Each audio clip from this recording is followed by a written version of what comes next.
नमस्कार दोस्तों, स्वागत है आप सभी का एक बार फिर से आपके अपने चैनल नर्सेस केयर क्लिनिक में।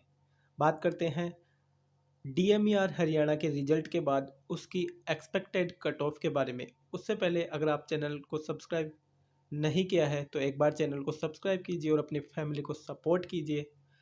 चलिए बिना टाइम वेस्ट किए अपन आते हैं सीधी वैकेंसी के अपडेट पर। तो यहाँ पर जो एक नोट है वो यहाँ पर मेंशन किया है, उसको अपन एक बार रीड आउट कर लेते हैं। यहाँ पर please note the candidate will be considered as qualified who have obtain 50 percentile और more in the written screening test. दोस्तों यहाँ पर जो है डीएमईआर का रिजल्ट हुआ है उसमें परसेंटाइल और परसेंटेज यहाँ पर डिफरेंट करके शो की गई है आपके रिजल्ट के ऊपर। तो यहाँ पर मैं एक बार आपको परसेंटेज और परसेंटाइल के बारे में बता देता हूँ, फिर आप देख लेंगे कि अगर आपके 50 परसेंटाइल से ऊपर है तो आप बिल्कुल सिलेक्टेड है इस स्क्रीनिंग टेस्ट में। जी हाँ दोस्तों, ये जो प्रोविजनल मेरिट लिस्ट है उसमें आप सिलेक्टेड हैं।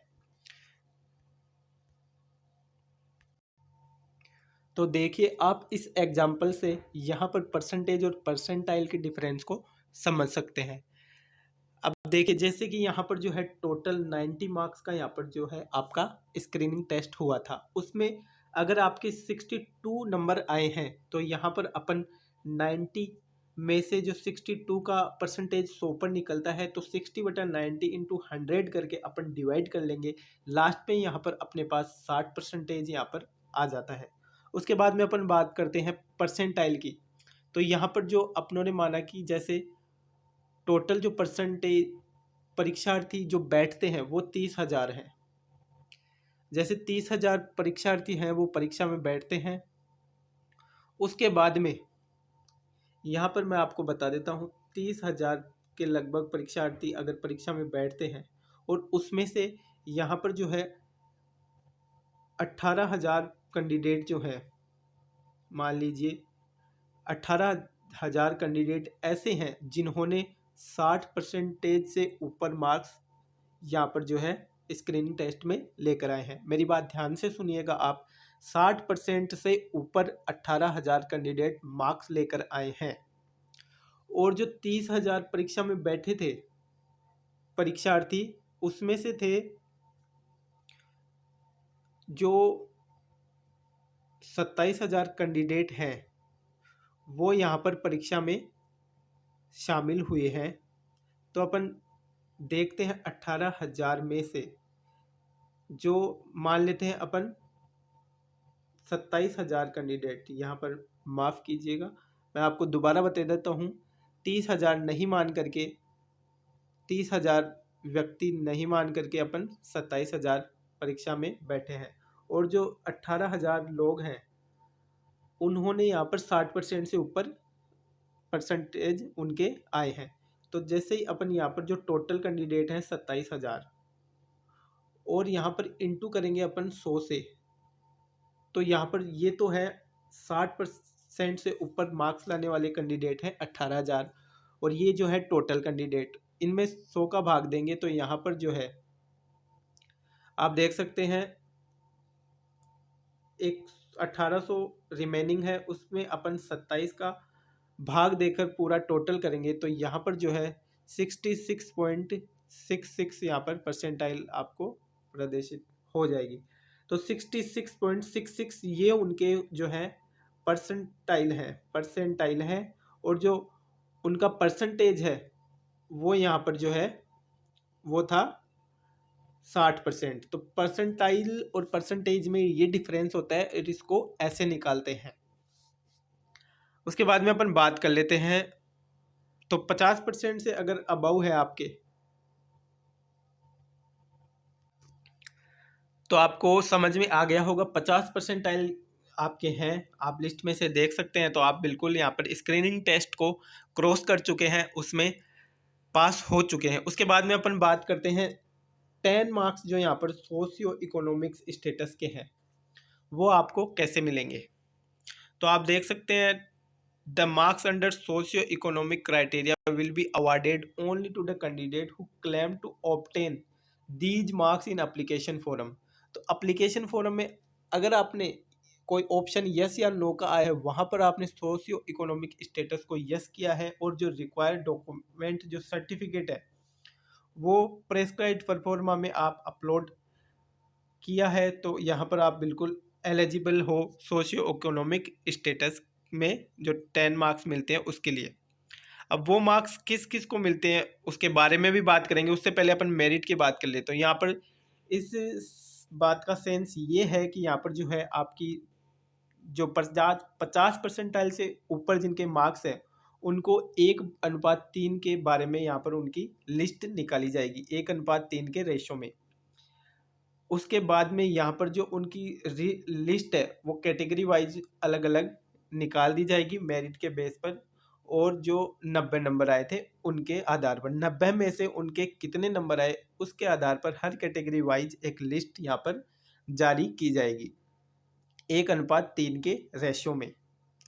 उसके बाद में फाइनल जो मेरिट लिस्ट होगी वो प्रिपेयर की जाएगी वेरिफिकेशन ऑफ ओरिजिनल डॉक्यूमेंट।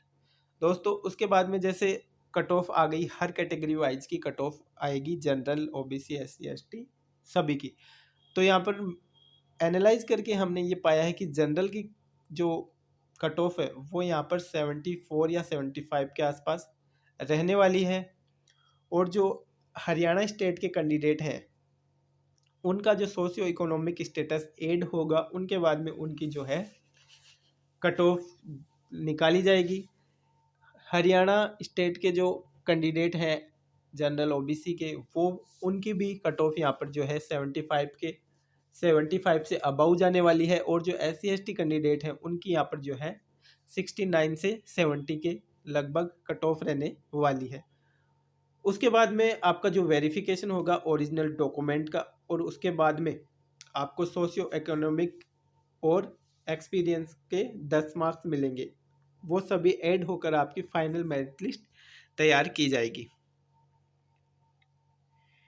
उसके बाद में यहाँ पर जो है कि 50% से जो कैंडिडेट हैं जिन्होंने रिटन स्क्रीनिंग टेस्ट पास किया है उसी के ऊपर सोशो इकोनॉमिक या एक्सपीरियंस है वो काउंट होगा, 10 मार्क्स उसी को मिलेंगे। अदरवाइज अगर वो स्क्रीनिंग टेस्ट में पास नहीं होता है तो उनको कोई अंक नहीं मिलेगा, चाहे वो गवर्नमेंट सर्वेंट हो या कुछ अदर क्राइटेरिया में वो सोशो इकोनॉमिक में आता हो। टाई की बात कर लेते हैं, जिसके ज़्यादा नंबर आएंगे तो उसके बाद में उसकी सबसे पहले एज को, उसके बाद में उसके नंबरों को मान करके जो बड़ा है उसको यहाँ पर सिलेक्शन के लिए पहले आगे दौड़ में रखा जाएगा। उसके बाद में अपन बात करते हैं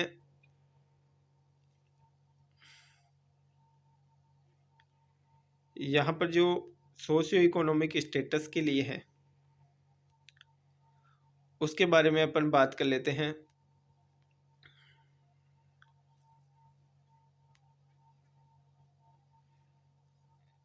जो हरियाणा स्टेट का पर्सन है वो अगर एडीएचओ बेसिस किसी हॉस्पिटल में काम करता है तो उसको यहाँ पर जो है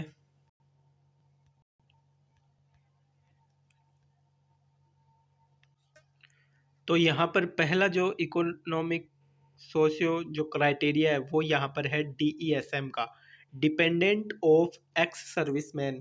तो यहाँ पर जो एक्स सर्विसमैन के ऊपर डिपेंडेंट है वो यहाँ पर उनको किन कैंडिडेट को काउंट नहीं किया जाएगा, ऐसे एक्स सर्विसमैन के डिपेंडेंट को। तो जो पर्सन है वो एडीएचओसी बेसिस किसी हॉस्पिटल या किसी अलग एडवर्टाइजमेंट में उसने काम किया है तो वो यहाँ पर एडीएसएम में काउंट नहीं किया जाएगा। उसके बाद में जो पर्सन है वो यहाँ पर may be unemployed at the time of making the application but he may have other source of income. यहाँ पर जो एक्स सर्विस मैन है वो पहले था लेकिन यहाँ पर अभी उसके पास में एग्रीकल्चर, ट्रेड, पोएट्री या बैंक बैलेंस है तो वो भी यहाँ पर जो है डिपेंडेंट में काउंट नहीं होगा। उसके बाद में जो हिंदू फैमिली से जॉइंट है वो भी इसमें कुछ क्राइटेरिया है वो भी यहाँ पर मान्य नहीं होगा। उसके बाद में बात करते हैं reservation will be given to the ये category eligible sportsman candidate who are domicile of Haryana. Likewise the sports का उनके पास जो है कॉम्पिटेंट अथॉरिटी का वो सर्टिफिकेट होना चाहिए डेट के अंदर।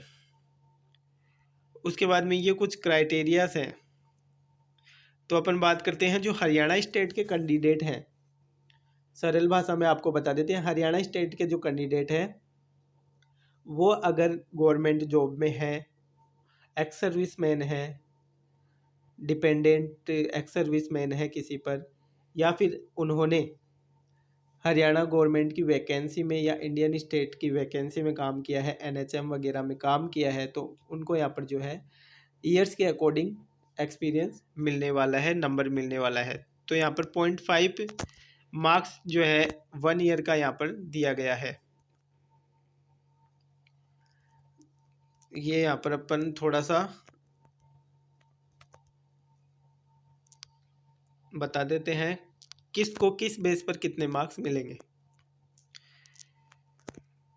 10 marks of socio-economic criteria and experience shall be allotted as follows। यहाँ पर जो अप्लीकेंट है उसका जो कोई father, mother, brother, sister in law regular employ है department of Haryana, Haryana board, corporation, company, statutory board, commission, authority of government of Haryana and state government of India, तो उसको 5 मार्क्स यहाँ पर मिलने वाले हैं। तो हरियाणा गवर्नमेंट में अगर उसका फैमिली मेम्बर काम करता है, जॉब है, तो उसको 5 मार्क्स यहाँ पर मिलेंगे। उसके बाद में यदि कोई एप्लीकेंट विधवा है उसको भी यहाँ पर जो है 5 मार्क्स मिलेंगे। यहाँ पर द फर्स्ट और the second child and his father has died, 2 बच्चे हैं और उनके पिताजी यहाँ पर ख़त्म हो चुके हैं, attending the age of 42 year से पहले, तो उन महिलाओं को भी यहाँ पर जो है रिजर्वेशन में 5 मार्क्स मिलेंगे। उसके बाद में पहला और दूसरा बच्चा है मर चुके हैं before the applicant had attending the age 15 years, यहाँ पर 15 साल से पहले अगर उनके फादर मर चुके हैं तो उन बच्चों के माता पिता को भी यहाँ पर जो है सोशियो इकोनॉमिक क्राइटेरिया में शामिल किया और 5 मार्क्स उनको भी मिलेंगे।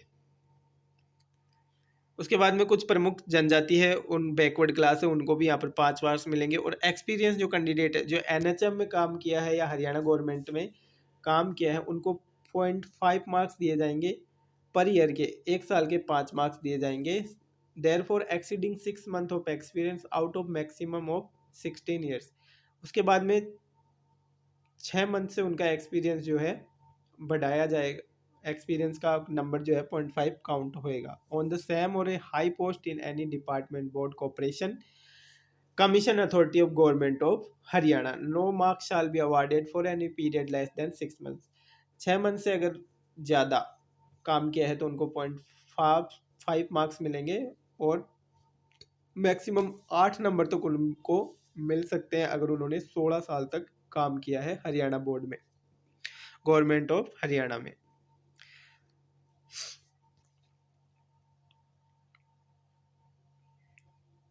तो दोस्तों ये थी वैकेंसी की न्यूज़। आई होप आपको थोड़ा बहुत कुछ आइडिया लगा होगा। तो दोस्तों मिलते हैं नेक्स्ट वैकेंसी के अपडेट में। फिर भी अगर आपका कोई डाउट रह जाता है तो आप बिल्कुल कमेंट बॉक्स में कमेंट कीजिएगा, आपके डाउट को सोल्व करने का यहाँ पर आपकी फैमिली के द्वारा प्रयास कीजिएगा। वीडियो थोड़ा भी अच्छा लगा हो तो वीडियो को लाइक कीजिएगा और जो ज़रूरी नर्सिंग से जुड़े साथी हैं उनको शेयर कीजिएगा और चैनल को सब्सक्राइब जरूर कीजिएगा। दोस्तों मिलते हैं नेक्स्ट वीडियो में। Thank you so much.